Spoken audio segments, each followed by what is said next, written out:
అరే బీరిస్టో అన్సోల్డ్ అయిపోయాడు ఈ యాక్షన్ లో. బాగా ఎక్సైట్మెంట్ ఫీల్ అవుతుంది. వేస్ట్ కాదు, ఇంకా చాలా మంది అన్సోల్డ్ అయిపోయారు. వారిలో టాప్ 5 పిక్స్ ఈ వీడియోలో చూద్దాం. Number 1 Jake Fraser మెగ్గర్.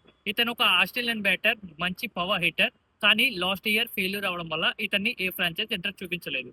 కానీ బేస్డ్ అన్సోల్డ్ అవడం అనేది ఒక సర్ప్రైజింగ్ పిక్. ప్రతి ఇయర్ ఎవరో ఒకరి ప్లేస్ లో వచ్చి మంచిగా రాణిస్తూ ఉంటాడు.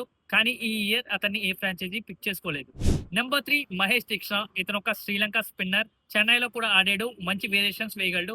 కానీ ఇతన్ని ఈ సంవత్సరం ఏ ఫ్రాంచైజీస్ ఇంట్రెస్ట్ చూపించలేదు. Number 4 Devon Conway. న్యూజిలాండ్ కి చెందిన ఈ వికెట్ కీపర్ ప్లస్ బ్యాట్స్మెన్ ని ఈసారి ఏ ఫ్రాంచైజీస్ ఇంట్రెస్ట్ చూపించలేదు. దీనికి లాస్ట్ ఇయర్ చెన్నైలో ఫెయిల్ అవడమే main reason. Number 5 Akash Madhwal. ఇతను ఒక right arm fast bowler, 140 plus speed ని మంచి వేరియేషన్స్ తో వేయగలడు.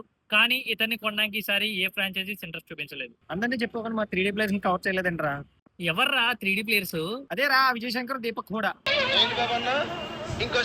అదేరా విజయ్ శంకర్, దీపక్ హూడా. వద్దురే, ఆ కళాఖండాలకు ఒక దన్నం.